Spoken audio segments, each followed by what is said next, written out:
Dan nombor 3, wa hadzal baladil amin, mukjizatnya Al-Quran. Bukan sekadar Al-Quran tu mukjizat paling agung. Bayang tengok, huwallazi ba'atsa fil ummi. Dialah Allah yang telah mengirim di kalangan mereka seorang Nabi Rasul yang ummi. Ummi makna buta huruf. Nabi tak tahu baca, Nabi tak tahu tulis. Tapi Nabi baca Quran menggegarkan dunia. Nabi baca Quran menggegarkan Eropah. Quran menggegarkan saintis-saintis di barat. Quran menyebabkan mereka melutut kepada kebenaran Islam. Tetapi ada yang tidak menerima hidayah, tapi mereka admit hebatnya Al-Quran. Nabi cerita biologi, Nabi cerita fizik, Nabi cerita astrologi, kaji bintang. Bila Nabi pergi sekolah? Nabi sebut semua betul. Tuan nak sebut teori apa? Big Bang teori. Yang baru ditemui tahun 1920 lebih. Tuan nak sembang apa? Edwin Hubble, yang teropong Hubble teleskop, nama Hubble. Tahun 1920 lebih dicipta satu teleskop yang besar yang dinamakan Edwin Hubble, yang dinamakan teleskop Hubble oleh seorang Inggeris bernama Edwin Hubble. Apa tujuan? Nak teropong langit.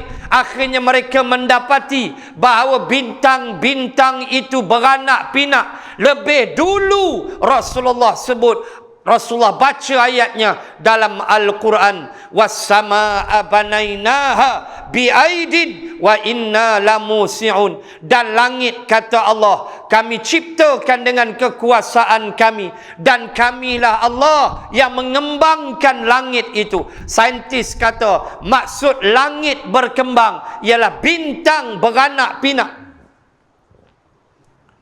Sampai hari ni saintis duk kira. Tuan-tuan buka web NASA, tu tengok depa kira bintang. Sampai kita naik pening tak tahu nak baca. Punya banyak hari-hari bintang beranak. Allah sebut lama dah. Nabi baca. Bila Nabi pergi sekolah? Allahu Akbar.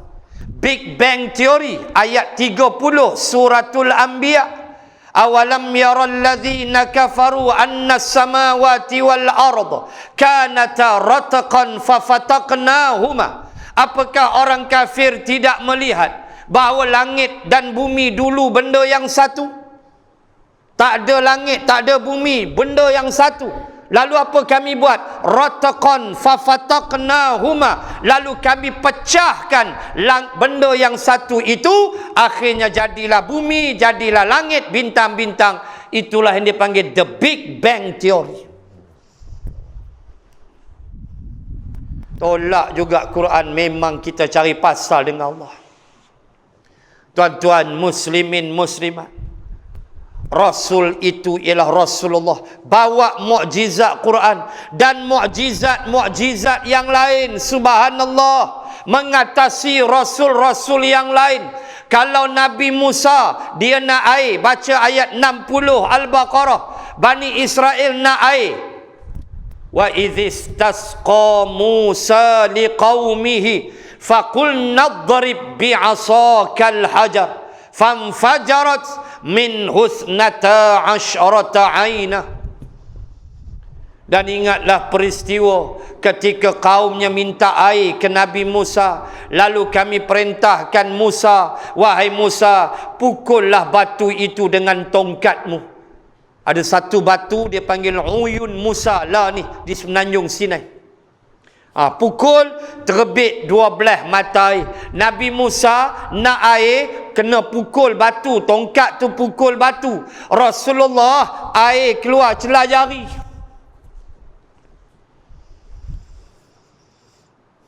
Sahabat datang jumpa Nabi, bawa satu bekas air. Air macam kita kata macam baldi lah. Air tu dah tinggal sikit, mengadu ke Nabi. Tak cukup nak berwuduk, nak minum tak cukup, mengadu kat Nabi. Maka Nabi celuk tangan. Nabi celuk tangan. Sahabat kata, kami minum, kami wuduk, kami mandi, air tu tak berhenti. Tu kata mukjizat hebat Rasulullah banding Rasul lain. Nabi Sulaiman takat tika terbang ya. Takat horizontal begini ya. Melintang begini aja. Rasulullah horizontal dan vertical, X dan Y. Kalau kita belajar paksi, paksi X dan paksi Y. Itulah Isra' dan Mi'raj. Nabi Sulaiman takat data aja. Rasulullah mendata dan menegak. Menegak paksi Y, melintang paksi X. X dan Y Rasulullah. Subhanallah. Nabi Sulaiman sini aja. Nabi tembus, bukan kata naik atas. Sidratil Muntaha, tempat yang Rasul tak pernah sampai, Rasulullah sampai. Allahu Akbar. Kesimpulan apa dia? Pertama, semua rasul-rasul itu hebat. Tetapi daripada 25 rasul ini, Allah pilih ada yang hebat lagi. Tilkar rusulu faddalna ba'dahum ala ba'd. Rasul-rasul tu kami lebihkan sebahagian. Rasul ni ada kelebihan, yang ni ada kelebihan. Itu yang pertama. Yang kedua, saya bahas tadi 3 ayat pertama daripada surah At-Tin yang mewakili 3 orang rasul. Wattini wa zaitun, itulah Nabi Isa. Kerana buah tin, buah zaitun banyak tumbuh di bumi Syams. Maka Nabi Isa lahir di Baitul Laham, di Palestin, dan Palestin ialah bumi Syams. Situlah banyak buah zaitun dan banyak buah tin. Dan tuan-tuan, zaitun ini berkat. Baca ayat 35 surah An-Nur, pangkal ayat Allahu nurus samawati wal ardh. Dalam tu ada cerita syajaratim mubarakah, pohon yang berkat, iaitulah buah zaitun dan minyak zaitun. Yang kedua, kita sembang Nabi Musa, wa turi sinin, Tur Saina, tempat Nabi Musa munajat di semenanjung Sinai. Dan yang ketiga, wa hadzal baladil amin, demi negeri yang aman damai ini, itulah kota Makkah dan itulah Rasulullah sallallahu alaihi wasallam. Dengan mukjizat Al-Quran yang kita baca dan wajib kita ikut segala perintahnya.